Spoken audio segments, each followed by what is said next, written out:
உலக அளவில் வரலாறு படைக்கும் கமல் வெற்றிமாறன் பட அறிவிப்பு.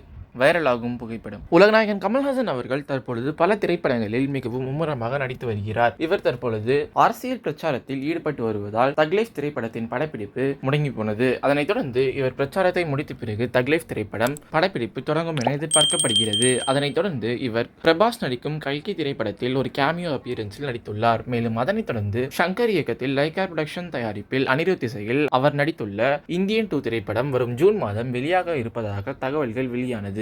மேலும் அதனைத் தொடர்ந்து இந்த ஒரு திரைப்படம் 2 பாகங்களாக வெளியாகும் என அறிவிக்கப்பட்டிருந்தது. மேலும் அதனைத் தொடர்ந்து கமல்ஹாசன் அவர்கள் அன்பறிவு மாஸ்டர்கள் இயக்கும் ஒரு திரைப்படத்தில் நடிப்பார் என எதிர்பார்க்கப்பட்டு வந்தது. மேலும் அதனைத் தொடர்ந்து அது அவருடைய 237வது திரைப்படம் என அறிவிக்கப்பட்டது. மேலும் அதனைத் தொடர்ந்து கமல்ஹாசன் அவர்கள் லோகேஷ் கனகராஜ் போன்ற பல இளம் இயக்குநர்களுடன் பணியாற்றுவார் என எதிர்பார்க்கப்படுகிறது. அந்த வகையில் இயக்குனர் வெற்றிமாறனுடன் தற்பொழுது கமல்ஹாசன் கண்டிப்பாக ஒரு படம் இருக்கும் என எதிர்பார்க்கப்படுகிறது. வெற்றிமாறன் தற்பொழுது விடுதலை படத்தின் 2ஆம் பாகத்தை இயக்கி வருகிறார். அதனைத் தொடர்ந்து அவர் இயக்க உள்ள சூர்யாவின் வாடிவாசல் திரைப்படமும் தயாராகி வருகிறது. அதனைத் தொடர்ந்து கமல்ஹாசனும் தக் லைஃப் மற்றும் அவருடைய 237வது திரைப்படத்தை நடித்த பிறகுதான் கமல்ஹாசன் மற்றும் வெற்றிமாறன் காம்போவை நாம் எதிர்பார்க்கலாம் என எதிர்பார்க்கப்படுகிறது.